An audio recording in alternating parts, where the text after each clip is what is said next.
Good morning all of you. नए सालों की ढेर सारी शुभकामनाएं।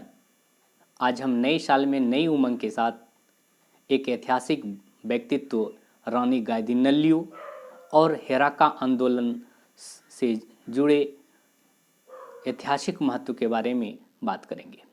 क्या है हेराका आंदोलन, इसको आज हम विस्तार से जानेंगे। रानी गाइदिन्यलू को रानी गिडालू के नाम से भी जाना जाता है।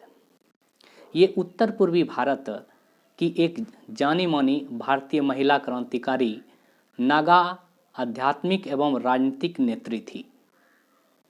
इन्होंने भारत में ब्रिटिश शासन के विरुद्ध विद्रोह का नेतृत्व किया। भारत की स्वतंत्रता के लिए रानी गाइदिन्यलू ने नागालैंड में क्रांतिकारी आंदोलन चलाया था। झांसी की रानी लक्ष्मीबाई के समान ही वीरतापूर्ण कार्य करने के लिए इन्हें नागालैंड की रानी लक्ष्मीबाई भी कहा जाता है। इसके प्रमुख तथ्य को देखें तो नागालैंड की रानी लक्ष्मीबाई यानी रानी गाइदिन्यलू का जन्म 26 जनवरी 1915 ईस्वी को मणिपुर के एक जिला तमेंगलोंग के एक गांव लोंगकाओ में हुआ था। इस महान क्रांतिकारी ने मात्र 13 वर्ष की उम्र में क्रांतिकारी आंदोलन में भाग लेना शुरू किया और अपने चचेरे भाई जादो नांग के हेराका आंदोलन से जुड़ गई। तो हेराका आंदोलन का नेतृत्व जादो नांग कर रहा था।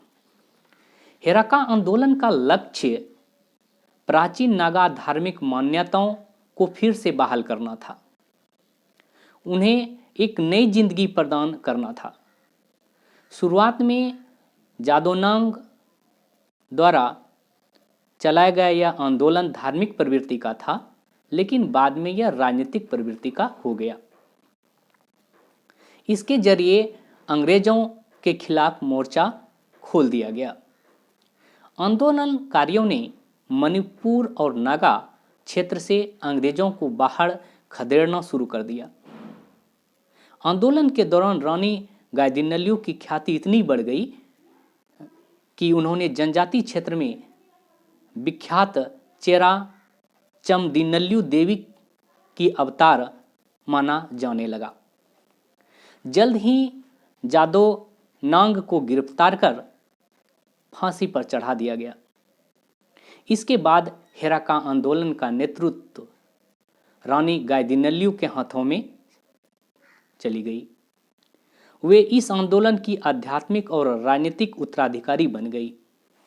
रानी ने अपने समर्थकों और स्थानीय नागा नेताओं के साथ मिलकर अंग्रेजों का विरोध करना शुरू किया।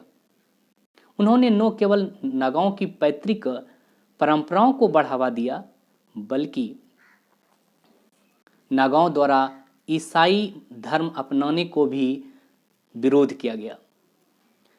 इसके साथ ही रानी ने ईसाई मिशनरियों द्वारा आदिवासियों के धर्म परिवर्तन का भी विरोध किया।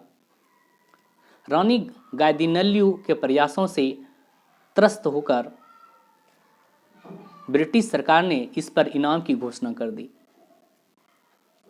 जल्द ही रानी गाइदिन्यलू को उसके कई समर्थकों के साथ गिरफ्तार कर लिया गया और इस पर मुकदमा चलाकर उसको जेल में डलवा दिया।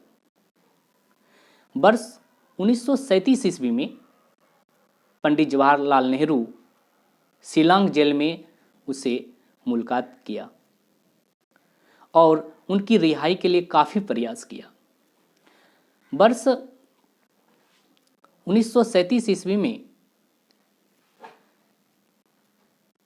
जब पंडित जवाहरलाल नेहरू से मिलकर आए तो उसको जेल से निकालने के लिए पूरा प्रयास किया। अंत में पंडित जवाहरलाल नेहरू ने ही रानी गाइदिन्यलू को रानी की उपाधि दिया था। 1933 से लेकर 1947 तक रानी को अलग अलग जेलों में कैद कर रखा गया।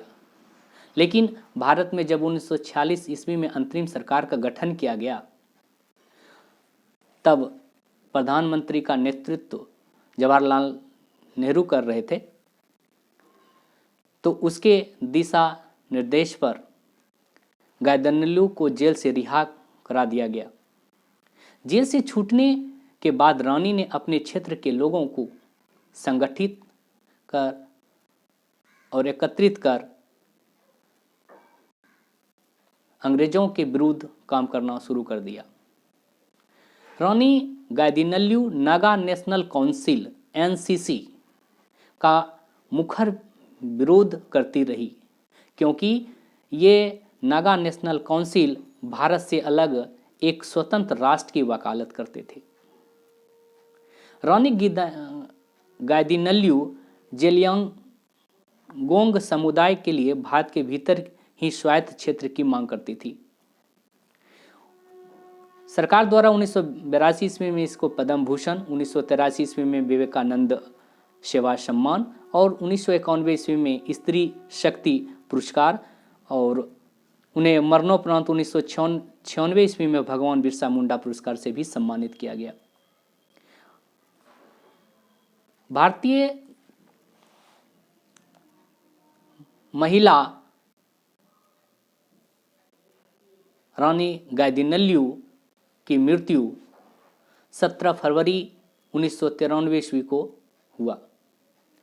भारतीय स्वतंत्रता आंदोलन में अपनी सक्रिय भूमिका निभाने के कारण रानी गायदिनल्यू को नागालैंड की रानी लक्ष्मीबाई भी कहा जाता है। जैसा कि आपने रानी गायदिनल्यू और हेराका आंदोलन से जुड़े प्रमुख व्यक्तित्व के बारे में जाना। अगर आप इससे आपको कोई जानकारी प्राप्त हो तो हमारे YouTube चैनल को लाइक, सब्सक्राइब और शेयर करें। धन्यवाद। आपका दिन शुभ हो, मंगलमय हो। Thank you.